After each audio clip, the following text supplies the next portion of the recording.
우리 사는 이야기 찾아와 주셔서 감사합니다. 사연 바로 시작해 볼게요. 안녕하세요. 저한테 있었던 일을 좀 말하고 싶어 글을 쓰고 있습니다. 처음엔 저도 많이 힘들고 마음이 좋지 않았던 터라 그냥 그렇게 하루하루 보냈지만 이제는 많이 괜찮아졌습니다. 역시 시간이 약이네요. 전 현재 교통 관련 회사에서 근무하고 있습니다. 이혼한 전 아내도 이 직장에 다녔었고요. 저와 전 와이프, 편의상 그냥 그 사람이라 하겠습니다. 이 사람과는 교육기관에서 만났습니다. 지금 다니고 있는 회사에 들어가기 위해서는 교육을 이수해야 하고 교육을 이수해야만 공채 시험 칠 수 있는 자격이 주어졌기 때문에 열심히 공부했죠. 대학 졸업 후에 바로 교육을 받는 거였기에 돈도 없었고 교육기관이 외딴 곳에 있었기 때문에 뭐 할 수 있는 것이 많이 없었습니다. 그 사람도 마찬가지였습니다.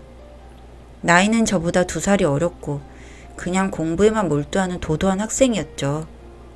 30명 남짓되는 교육생들 다 일면식도 없고 공부에 대한 중압감 때문에 그냥 초반에는 다들 열심히 공부만 했습니다.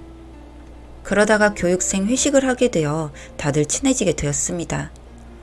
그때 처음으로 그 사람과 이야기를 나누게 되었죠. 아무리 공부해도 좀 모자란 사람이었죠. 처음 해보는 공부에 방법도 잘 몰랐고 고민이 많다며 그런 얘기를 했습니다. 그래서 제가 도와준다며 얘기를 길게 이어갔던 것이고요. 20대의 혈기왕성한 청춘들이 30명 모아놨는데 그 에너지가 그냥 공부에만 쏟아지진 않았습니다. 또 외딴 곳에 있으니 외로움도 많이 탔죠. 그렇게 우리만의 세상이 생긴 겁니다. 세상과는 단절된 30명만의 생활. 저와 그 사람은 공식 1호 커플이 되었죠. 거의 같이 살다시피 했습니다. 같이 자고 교육받으러 가고 밥 먹고 그렇게 6개월가량을 지냈습니다. 교육은 끝났지만 공부한다는 핑계로 집에 가지 않았죠. 집으로 돌아가면 뭐 친구들이며 컴퓨터며 유혹될 수 있는 요소가 많았기에 정말 공부에 집중하려 남아있는 것이기도 했고요. 교육을 수료하고 합격증을 받은 뒤 얼마 뒤에 목표하고자 했던 회사의 모집 공고가 났습니다. 그 사람과 저는 당연 지원을 했죠. 그렇게 서로 으쌰으쌰하며 열심히 준비했습니다. 뭐 노량진이나 어디라도 시험 같은 거 준비해보셨던 분들은 알 거예요. 정말 이 세상과는 완전 다른 세상을 살고 있는 것 같은 느낌. 단절된 느낌. 또 친구들을 보며 나는 지금 뭘 하고 있나 현타도 많이 오게 되죠. 그치만 서로가 있었기에 잘 버틸 수가 있었습니다. 제가 좀 더 아는 것이 있어 많이 가르쳐주고 리딩했고 그 사람은 잘 따라왔죠. 그 사람은 도와줄 사람이 아무도 없었습니다. 뭐 고아는 아니지만 비슷한 상황이었죠. 교육 비용까지 자기가 아르바이트해서 번 돈으로 들어온 것이었고 그렇기에 정말 절실했고요. 저는 부모님이 그나마 풍족하게 도와주시는 편이라 경제적으로든 뭐든 그 사람에게 도움을 많이 줬습니다. 나중에 취직하면 다 갚으라면서요. 그렇게 둘이 시험을 치르고 결국 둘 다 합격을 했습니다. 합격자 발표가 있던 날 참 많이 울었고 행복했습니다. 이제 결혼만 하면 되겠다며 계획도 세우고 그랬죠. 회사 다닌 지 3개월쯤 되었을 때 부모님을 막 졸랐습니다. 결혼하겠다고요. 모은 돈 없으니 그럴 수밖에 없었죠. 그렇게 집에서 조금 도움받고 직업 특성상 대출이 많이 나오기에 그거 이용해서 빠르게 결혼도 했습니다. 이제 그냥 행복한 일만 남았다고 생각했습니다. 그렇게 2년쯤 흘렀습니다. 여전히 그 사람은 아이를 갖기를 망설여 했습니다. 휴직을 해야 하는 것이 싫었던 거죠. 저희 집도 저도 너무나 아이를 원했지만 그 사람의 뜻을 존중해 기다려 주었습니다. 같은 회사기는 하지만 사업소가 달랐기에 그리고 그 사람은 일반적인 9시 출근 6시 퇴근을 하고 있었고 저는 교대 근무라 하루 걸러 하루는 회사에서 잠들어야만 했습니다. 뭐 늘 자기 일에 열심히인 사람이고 서로 많이 사랑하고 있다고 믿었기에 뭐 바람 같은 것은 생각하지도 않았죠. 그런데 아내의 근무지에 같이 일하고 있는 제 후배 하나가 이상한 소리를 하더군요. 회식을 한번 했는데 거기서 마무리하고 다 헤어졌대요. 그래서 그 동생도 택시 타고 집에 왔는데 그 동네에서 형수와 그 다른 남자 직원이 다시 만났다는 겁니다. 회식하고 2차를 갈 거면 사람들과 모여 가던지 하면 될 것을 왜 택시까지 타고 다른 동네 와서 다시 만나는지 자기도 이해가 잘 안 된다 하더군요. 생각이 빠졌습니다. 뭐지? 뭘까? 뭐 할 얘기가 있어서 집에 가다가 다시 연락이 되어 잠깐 얘기하려고 간 것일까? 아니면 둘이 그러기로 하고 다시 만난 것일까? 뭐 생각이 꼬리를 물고 저를 괴롭혔죠.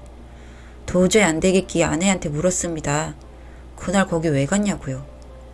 그러니 엄청 당황한 듯 보이더니 업무적으로 해야 할 얘기가 좀 남았었는데 생각나서 잠깐 얘기하고 들어온 것이라 하더군요. 워낙 일에 열심이고 애사심 깊은 사람이니 그럴 수 있다고 생각이 들긴 했지만 찝찝한 기분은 지울 수가 없었습니다. 그래서 그 다음날 동생한테 그 남자 이름부터 뭐 알고 있는 것은 다 전해들었죠. 그리고 사원 검색해서 얼굴 보니 뭐 잘생겼더군요. 저보다 3기수 선배이고 업무 처리 능력도 좋아서 사람들이 다 좋아한다고 했습니다. 물론 결혼도 이미 했고요. 뭐 결혼했다는 말에 조금 안심하기도 했고 일 처리 능력이 좋다는 것에 둘 다 워커홀릭이니 그럴 수도 있었겠다 싶었습니다. 그렇게 찝찝한 며칠이 지났을 때였습니다.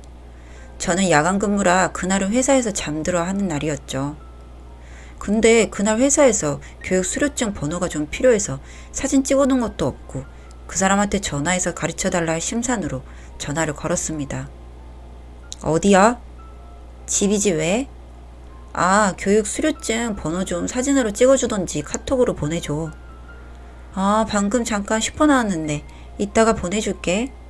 그래 하고 끊었는데 정말 이상했습니다.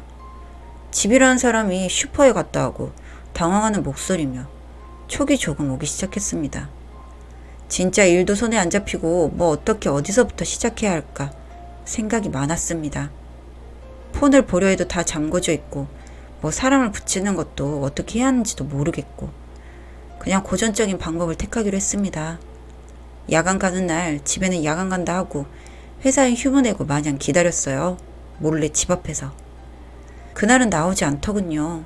허탕치고 휴가도 하나 날렸습니다. 그렇게 다시 주말에 출근하는 날 미리 휴가를 써뒀습니다.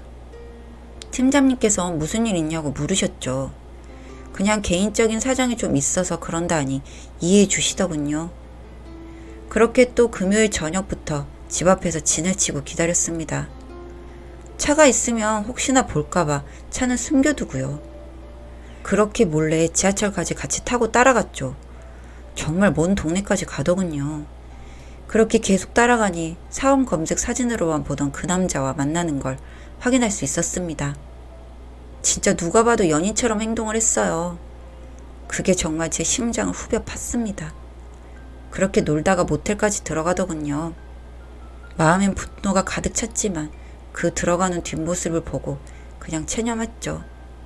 그래서 다 증거 확보한 후 집으로 돌아왔습니다. 그러고 고실 소파에 가만히 있으니 12시 조금 넘은 시간에 그 사람이 집으로 들어오더군요.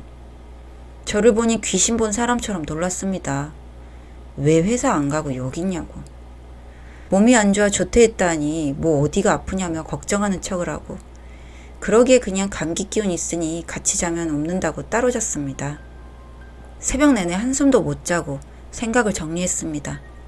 어떻게 해야 할까 너무 괘씸해서요. 진짜 그렇게 힘들었던 시절부터 물심양면으로 도와 지금 자리까지 만들어줬더니 결국 돌아오는 것이 이런 것인가 싶었습니다. 그렇다고 회사에 알리기엔 저 또한 부끄러운 일이라 망설였습니다. 얼마나 매력도 없고 아내 간수 못했으면 바람났을까 하는 시선 때문에요.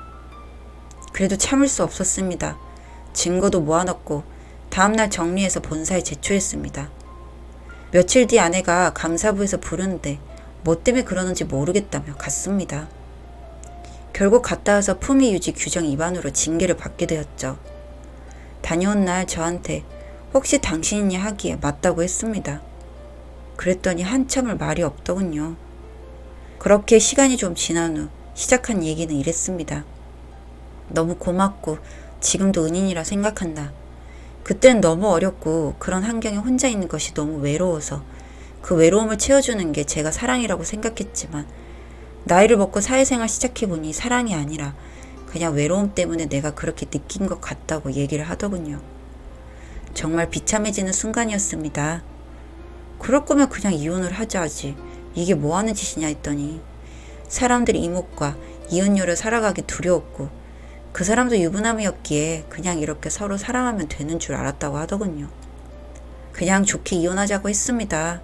성에 대해서는 엄청 보수적인 저였기에 저와 살면서 그 남자가 그지됐다 생각하면 이번엔 그냥 넘어간데도 제정신으로 살아갈 자신이 없었으니까요. 그렇게 이혼하기로 일단 협의를 했습니다. 그런데 회사의 소문이 좀 빠른 것이 아니었습니다. 완전 회사에는 희대의 스캔들로 사람들을 입방하여 오르내리기 시작했고 저는 그냥 불쌍한 남자가 되어 있었죠. 저는 손해볼 것이 없었습니다. 단지 그냥 구내식당만 가도 조금 웅성거림을 느끼는 정도? 그러나 그 당사자인 여자는 얼마나 심했을까요? 그 사업소 동생들한테 물어보니 장난 아니라고 하더군요. 그 남자는 제 아내가 꼬리치고 좋아한다고 고백하고 그래서 호기심에 잠깐 만난 거라며 발을 빼고 있는 입장이었고 그거 알게 된 제 아내는 그 사람 찾아가서 회사에서 한바탕 했다고 하더군요. 완전 둘 다 유명 인사가 되었죠.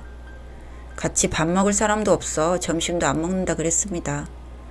완전 불륜녀로 낙인이 찍혀버렸고 그 불륜을 저지른 남자까지 자기 살고자 버렸으니 또 남자보단 여자한테 엄청난 화살이 돌아갔죠. 저는 집을 나와 이혼하기 전까지 신세 좀 지자며 결혼 안 한 동기 집에서 출퇴근을 하고 있었습니다. 전화가 오더군요. 너무 힘들다고요. 생각이 짧았다며 미안하다고. 한 번만 봐주면 안 되냐고요. 그러기에 너 사랑하는 그 남자한테 말하지 왜 나한테 그러느냐고 하니 그 남자를 개새끼라며 욕하더군요. 정말 황당하고 웃기기까지 했습니다. 그렇게 죽고 못 산다고 난리를 치더니 결국 이런 취급 당하네. 이미 서류 제출했으니 한 달 뒤면 우린 남이다. 앞으로 잘 살아보라 하고 끊었습니다. 엄청 통쾌했죠. 그렇게 사람들 시선 견디다 못해 결국 사직서 썼다고 들었습니다. 그 남자는 다른 사업소로 발령나서 징계는 받았지만 별일 없이 생활하고 있다 들었고요.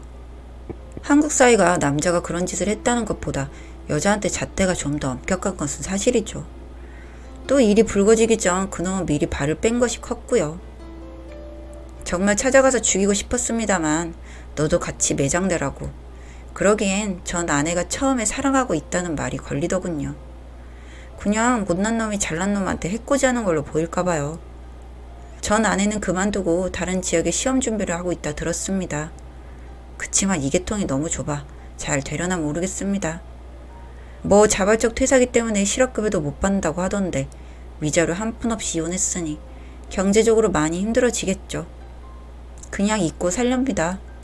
공부, 경제적, 심적으로까지 도와서 사람 하나 만들어놨더니 결국 돌아오는 것은 배신이었고 결국 그 사람은 자기 자리 찾아간 거죠.